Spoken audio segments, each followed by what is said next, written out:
Good morning, everyone, and happy Friday, June 30th. I'm CJ Anderson, Superintendent of Elko County School District, and I'm doing our June board meeting recaps for you today.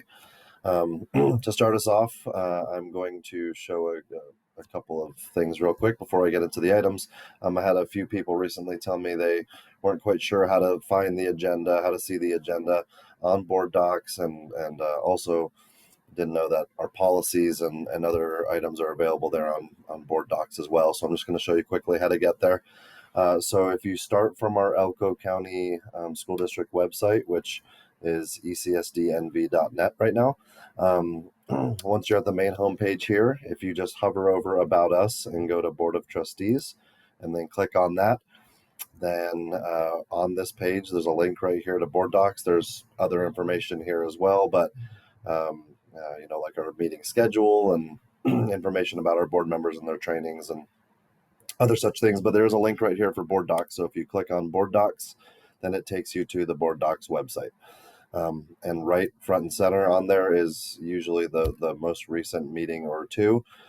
So for today's purposes, I will be going over both of those meetings from the month of June.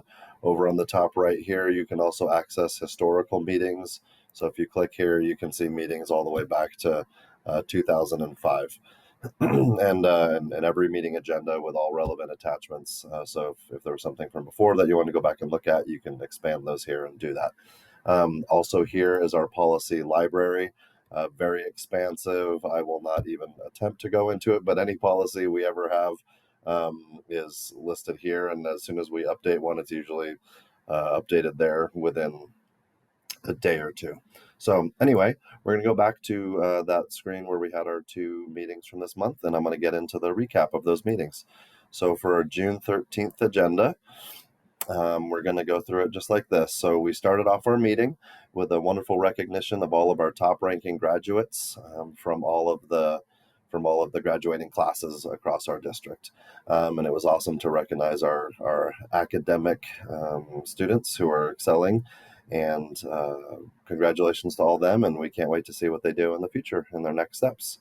As far as our action items go, the first one we went into was a renewal proposal from what we refer to as the Pool Pact.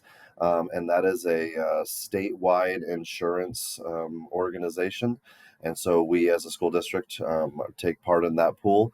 And that is an organization that includes other school districts across the state. It includes our county and other government entities all across the state. So it was it's a yearly thing we do. We renew our membership with the pool, and so that was proposed along with the cost of that, and when you click on that agenda item, it's got the relevant attachments, and those are able to be looked at by anybody.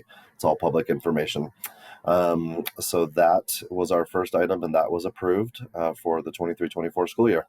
The next item was a permission to apply for fiscal year 24 grants. So that's going into our next school year.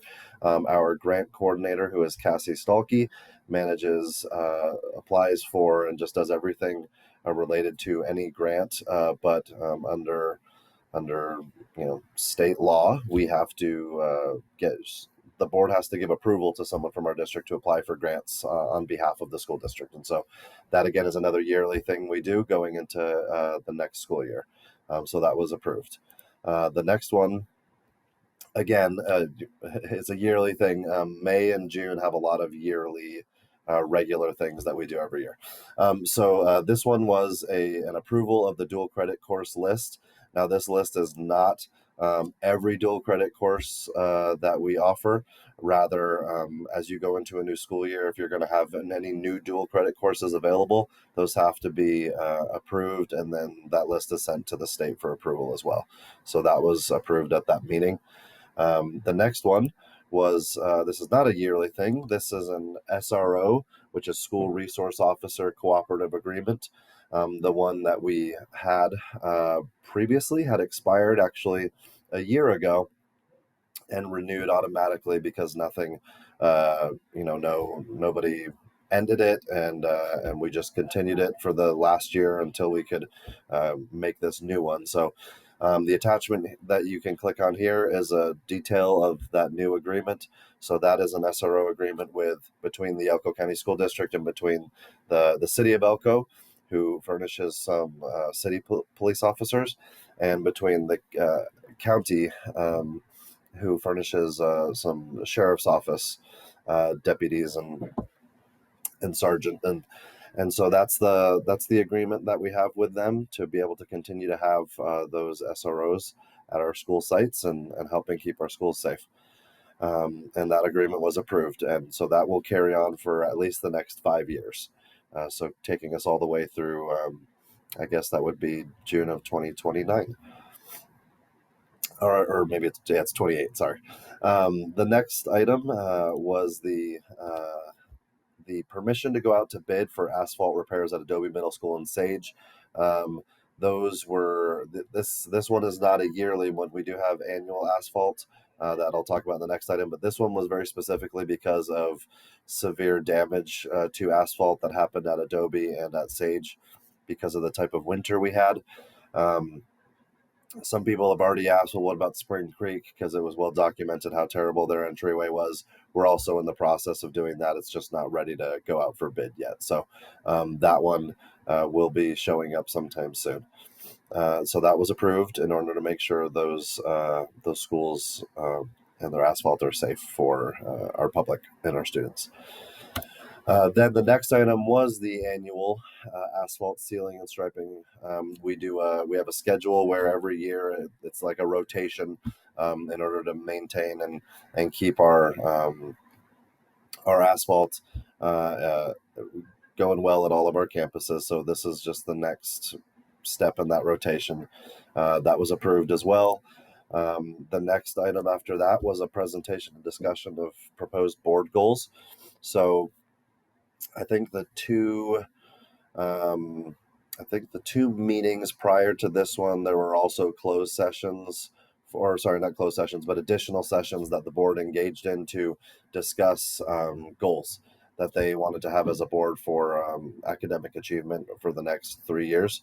And these goals were proposed at the June 13th meeting, and those goals are listed here. And the sentiment behind this was to make sure we had academic achievement goals that would help get us back to pre-pandemic numbers before things kind of went haywire and achievement suffered as a result. So the board developed those goals, and they were proposed.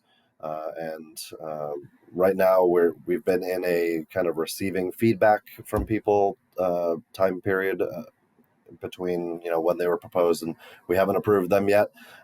So if you do have any feedback, then we'd be happy to receive those. I think the intention is to have these goals back on the agenda for the July 18th meeting. So if you have any feedback you'd like to give between now and then, please send that to me or to Cassie Gray or to one of the board members, and they can make sure it gets to me.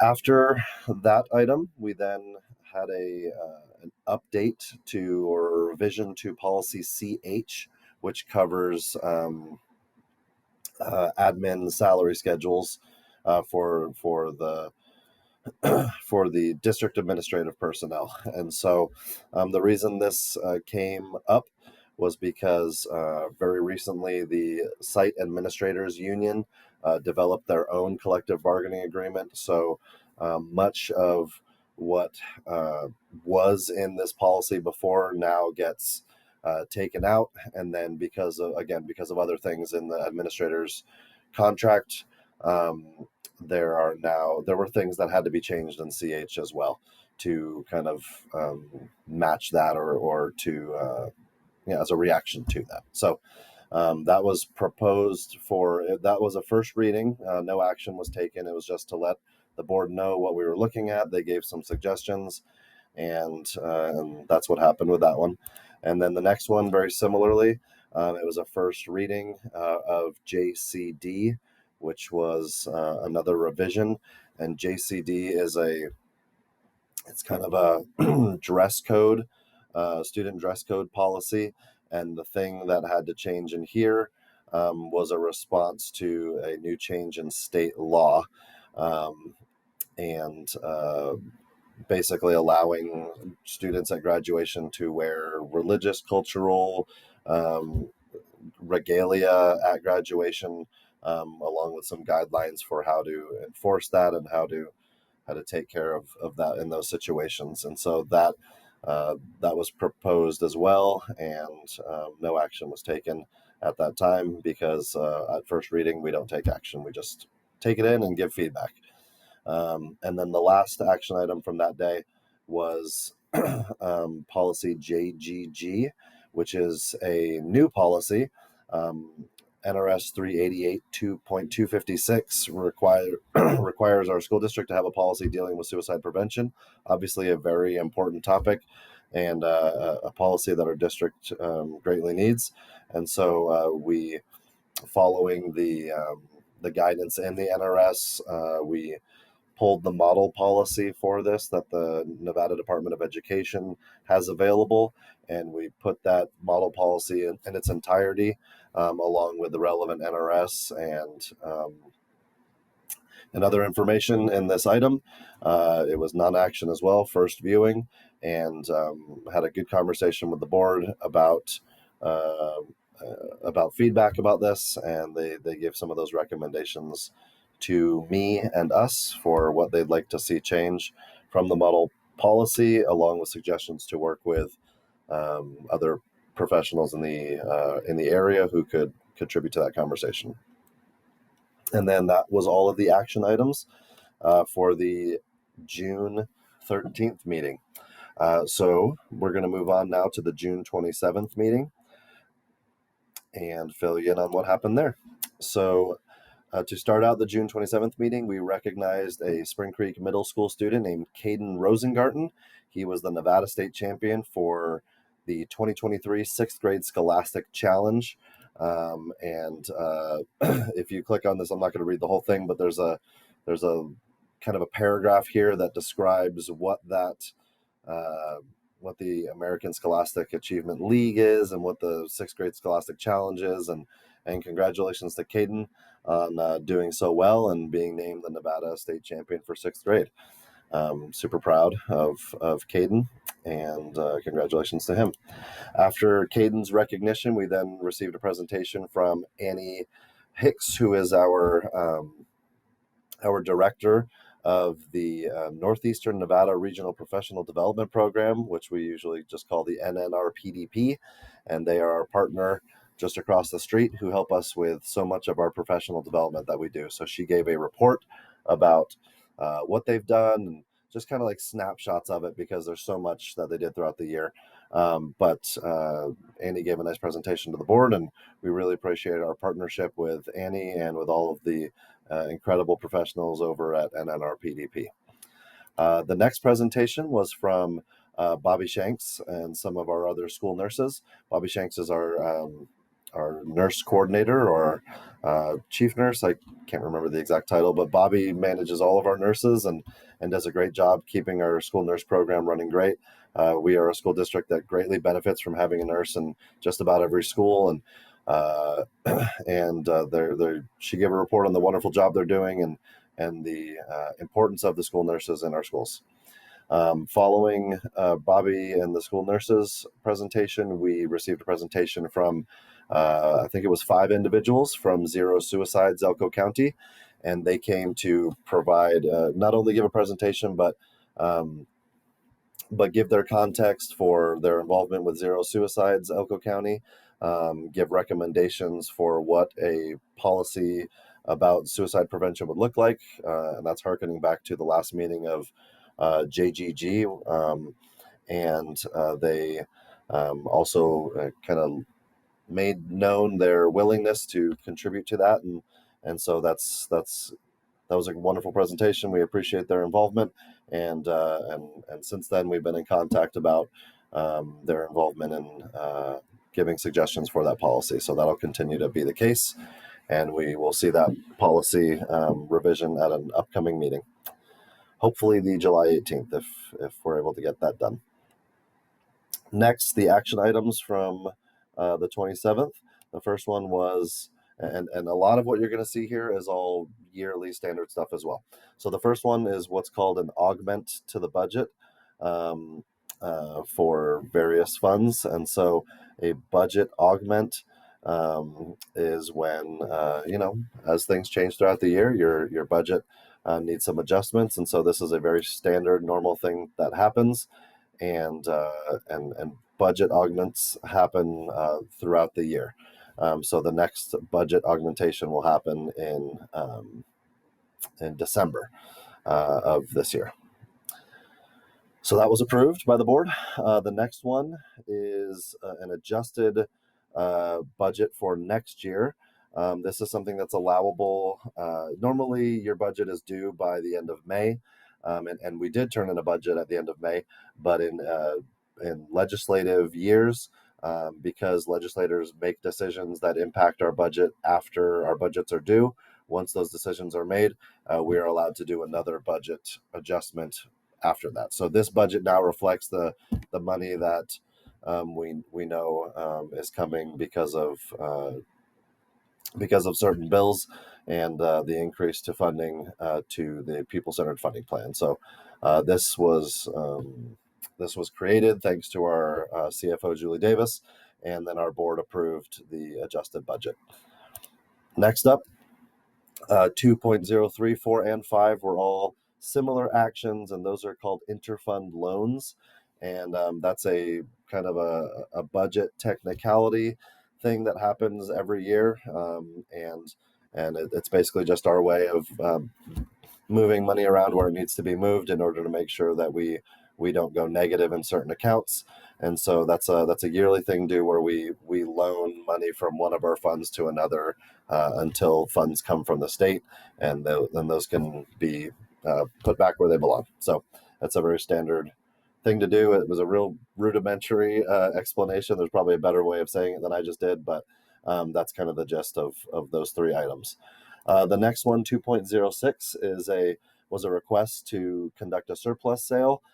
This is something we do not only yearly, but sometimes multiple times a year, where the district is moving on with some of their items and conducting a surplus sale. So if anyone has any interest in purchasing anything or bidding on anything in the surplus sale, please feel free to do that. All of that information is listed here in the surplus sale attachment. After that, we did have action on policy CH. I mentioned this one from the previous meeting. This is the one about district administrator personnel salary schedules and the updates that were presented for first reading on June 13th. Slight changes were made to the one that was originally proposed at the previous meeting, and that policy was approved as proposed on the 27th. So that is now officially changed in our policies. The next one was JCD. That was another one from last meeting. That was the one about regalia at graduations, and that one had one minor change and was also approved. And then the last one, this one was a first reading, so no action was taken on this item. But this was proposed changes to policy GBB 21, which had to do with ECSD full-time employees having outside employment in the same capacity that they serve within our district. And so just to make sure we were being very cautious about not getting into gray area, not having any conflict of interest, this policy kind of outlines how to go about that process and how outside agencies can approach our employees to do similar work on their own time. And so that's the sentiment of this. So this is a policy that already exists, but we had to do some updates to it. And so again, with the sentiment of this being that we want to avoid even the perception of any sort of double dipping or conflict of interest or gray area. We want to be very transparent and clear in how we handle these situations so that there's not a whole lot left to guesswork. And so if you have more interest in that policy, you can feel free to click on the attachments and see what it used to be, what the red line is, and and what the new one is, and so that will be that'll come up at an upcoming meeting, because this time it was just for first viewing, so our board members could kind of think about it and digest it, and um, and that was the end of our business from last meeting. So thank you very much for being involved, paying attention, and listening to what's going on at our board meetings, whether it's watching live or whether you rely on these recaps. Either way is fantastic, and we appreciate your care and your concern and your involvement. Just as a heads up, usually we have 2 meetings every month in the month of July because of the 4th of July holiday, and just because it's the summer, we actually only do 1 meeting in July, and that one will be July 18th. And July also marks the change from previously, we've been doing the second and the fourth Tuesdays of every month, and we will now be moving to the first and the third Tuesdays of every month, with the exception being we're not doing the first one because it's 4th of July. But all of our months going forward, you can now plan on the first and third Tuesdays of each month for our board meetings, keeping the same time of 5:30 p.m. Again, thank you so much for listening, for watching, for being involved. Have a great day. Have a wonderful holiday weekend, and enjoy the 4th of July.